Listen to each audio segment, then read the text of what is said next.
Hello, my name is Ian Hartitz, lead fantasy expert over at PFF, and I'm here today to break down the workload tiers of tight ends all across the league. As we know, shocking, everyone, get ready, sit down, if you need to.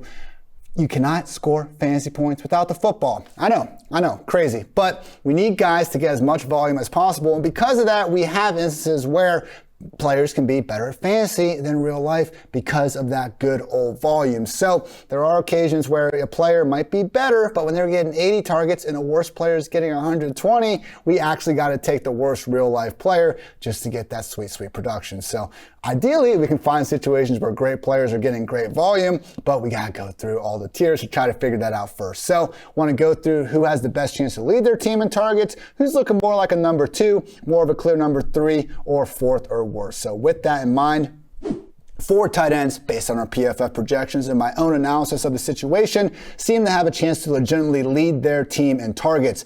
Mark Andrews, Travis Kelce. Of course, they always had this in their range of outcomes to begin with, and you take away Marquise Brown and Tyreek Hill from the equation, it's no wonder they have a solid 25-plus target gap between them and the next closest tight end. Also got to give some love to Kyle Pitts. Yes, they added Drake London into the equation, but Pitts already just used as a basically big slot or an outside receiver as it is. Last season, only Mike Gesicki ran a higher percentage of his routes from the slot or out wide.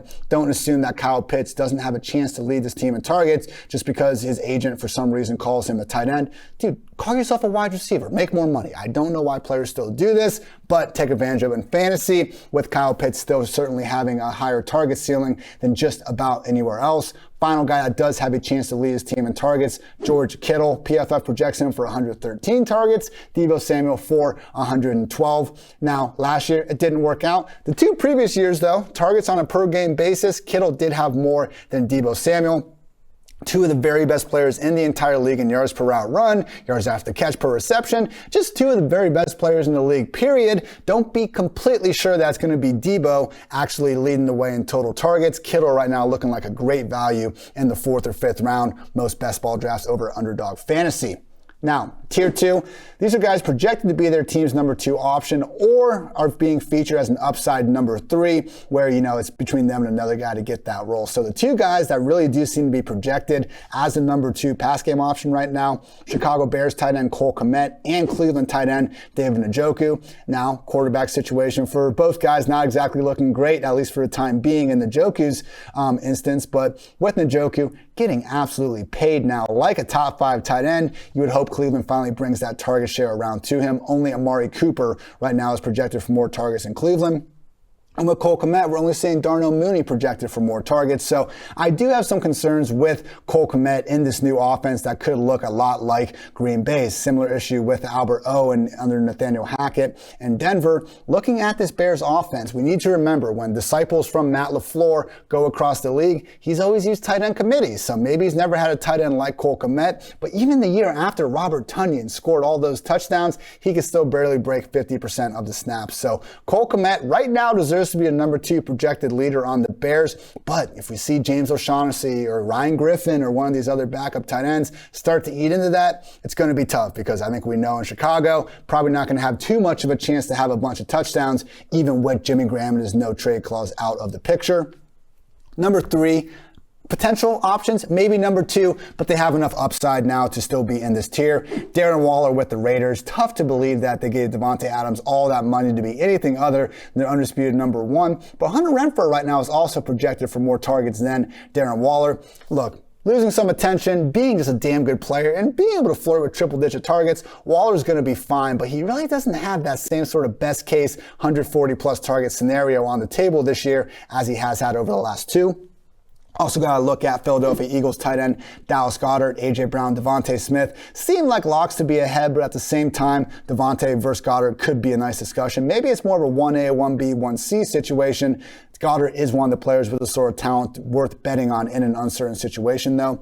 Maybe less so in Arizona with Zach Ertz. As we know, age getting up there. And while age hasn't historically impacted tight ends quite as severe as wide receivers and running backs, Zach Ertz, maybe safe to say at least the best years of his career are behind him.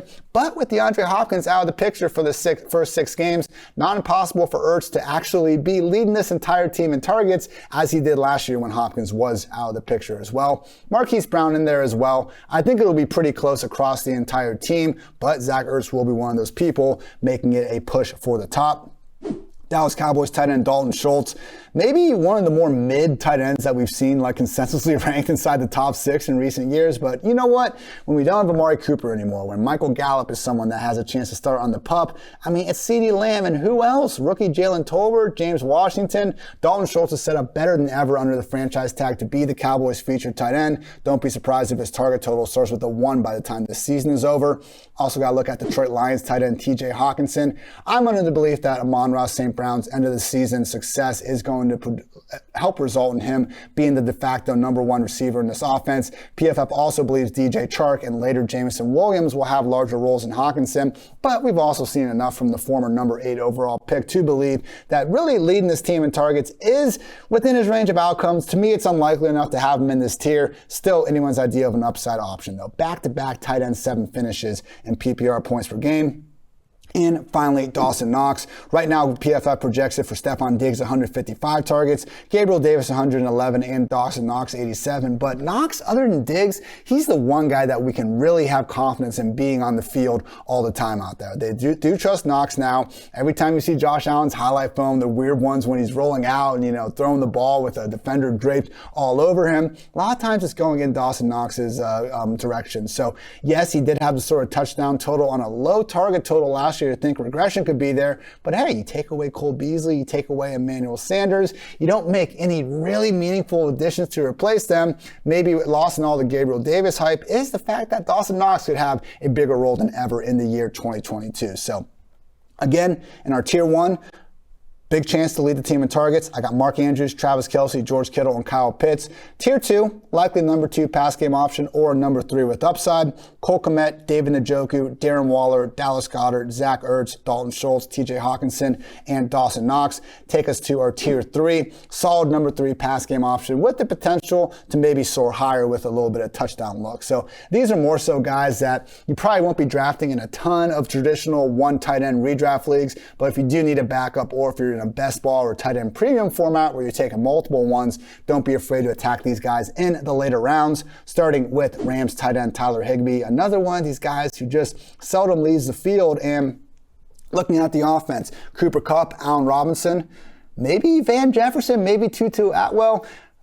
Tyler Higbee has a better chance than both those guys of being on the field for upwards of 80 to 90% of Matthew Stafford's dropbacks. Remember, a couple years ago, did have one of the best 5-game stretches we've seen at the position. So, not saying that's going to become a 17-game instance in the year 2022, but hey, when a player has shown that he can legitimately take over the position for a month-long stretch, not a bad thing to have on your resume.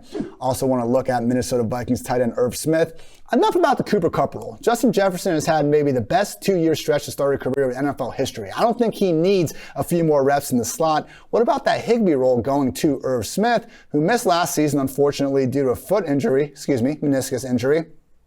On pace to come back, though, was full go in OTAs, and now Tyler Conklin, gone. Kyle Rudolph, gone. The only tight end that the Minnesota Vikings brought in to challenge Irv Smith is Johnny Munt, who worked with Kevin O'Connell in Los Angeles as a strict blocking tight end, fully expecting Irv Smith to be on the field upwards of 80% of the routes that Kirk Cousins is under center.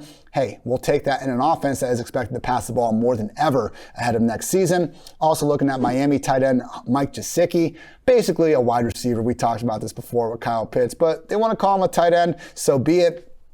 I do have my questions about him actually getting enough volume, though. I know he's probably going to be a number 3 there, but this is a chance where, hey, maybe they do just really center the overwhelming majority of his passing game to Tyreek Hill and Jalen Waddle. Certainly wouldn't fault Mike McDaniel for doing so. So with Gesicki, his big obstacle is, will he actually get more inline reps ahead of Durham Smythe? Because last year, on run plays as an inline blocker, Gabriel Davis had more snaps as an inline run blocker than Mike Gesicki. He was a legit slot receiver last year. And right now they have Tyreek Hill, Jalen Waddle, and even Cowboys slot receiver Cedric Wilson on the roster that could give Mike Gesicki a problem. So again, I project him to be a number 3 there, but that number 3, the difference between getting 80 targets as a number 3, like I think Higbee and Irv Smith have a chance to, Gesicki might unfortunately be closer to 60.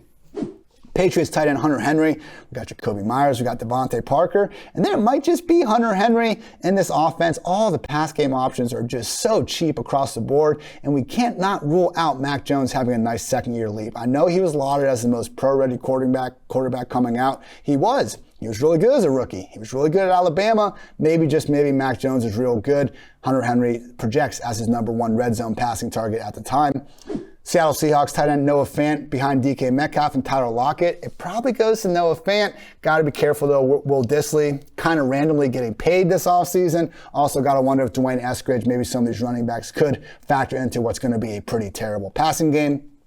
And finally, Titans tight end Austin Hooper, formerly of the Falcons and Browns. There's Treylon Burks, there's Robert Woods, and then there's probably Austin Hooper. Now, we have seen them use plenty of tight end committees in Tennessee. That's what burned us on Anthony Ferkser last season. Even Jonnu Smith's production was sporadic because of that reason as well. But for the time being, Austin Hooper projects as a number 3 pass game option in this run-first offense. So again, solid number 3 pass game options that have the potential to soar higher. Tyler Higbee, Irv Smith, I love both of them ahead of these other guys in terms of their, cost at ADP. And then Mike Gesicki, Hunter Henry, Noah Fant, and Austin Hooper.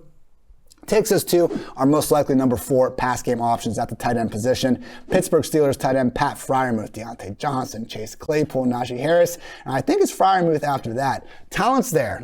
We saw the contested catchability in the red zone, rising second-year player. The fact he gave us anything as a rookie was great to see. But in our most recent game, Zach Gentry outsnapped and ran more routes than Pat Freiermuth.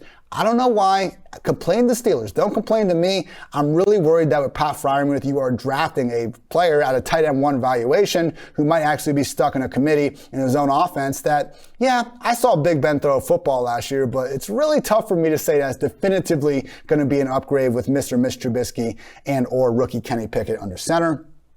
Bengals tight end Hayden Hurst going a little bit under the radar here. CJ Uzomah last year had the every down role that we're hoping for with Hurst, but hey, 60, 70 targets from Joe Burrow. If we are looking for this year's, version of Dawson Knox or the 2020 version of Robert Tonyan, guys like Hayden Hurst, guys like Gerald Everett, guys like Robert Tonyan, again, honestly, they really do have the chance to make the most out of those 67 targets in high-octane offenses with quarterbacks like Joe Burrow, Justin Herbert, and Aaron Rodgers. So don't be sleeping on Hayden Hurst as your tight end 3 in certain formats. Albert O, someone that I'm a little bit lower on than most, but that just has to do, again, with Nathaniel Hackett being down in Denver. They use a 3rd-round pick on pass-catching friendly tight end Greg Dulcich. I think it's going to be Sutton, Judy, and Tim Patrick at the top. Alberto probably gets the 4th role.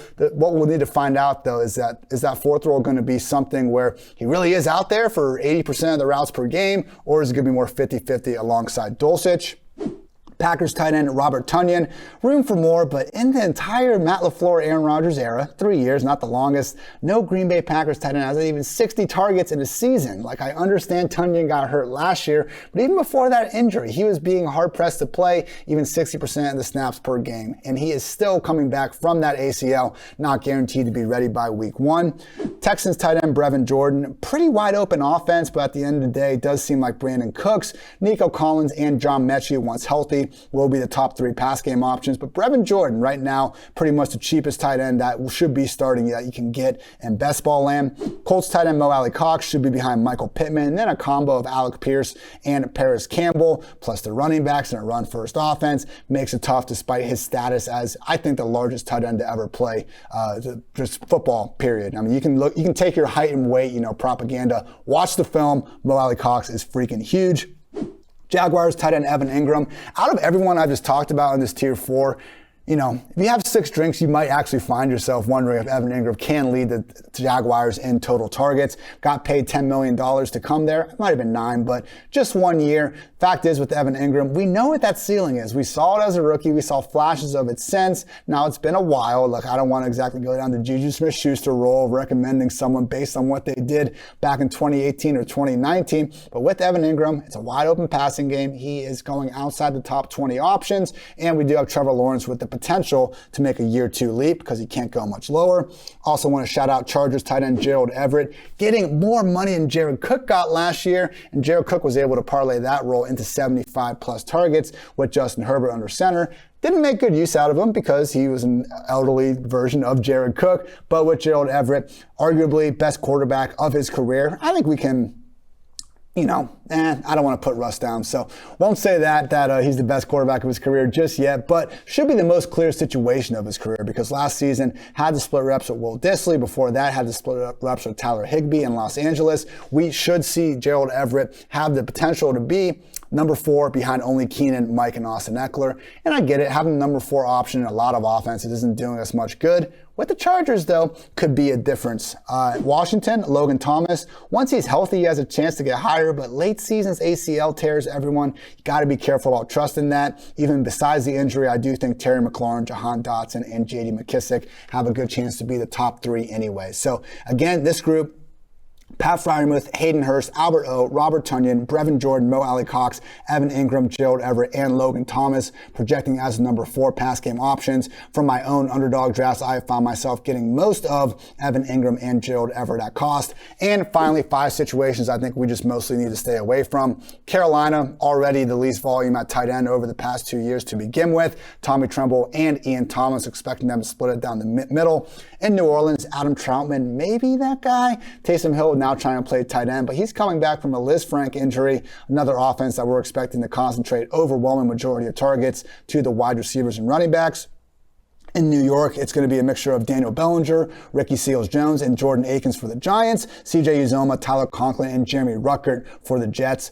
It's pretty tough to live with 2 tight end committees in today's NFL in terms of fantasy, 3 or more, basically just, completely wishful thinking, particularly when you have instances like this where all 3 guys have a similar amount of compensation coming their way from the front office. Tough to really pick a leader. Also with Tampa Bay, Cam Brate, Kate Otten, and whoever they sign later, because this Rob Gronkowski retirement, it caught the Buccaneers off guard too. I mean, there's a reason why no one was really expecting him to actually retire. The Athletics' Greg Auman, beat writer, was on the wrong side of it, as was I, but Almond's already come back and said that Kyle Rudolph is a potential, late offseason signee for the Buccaneers.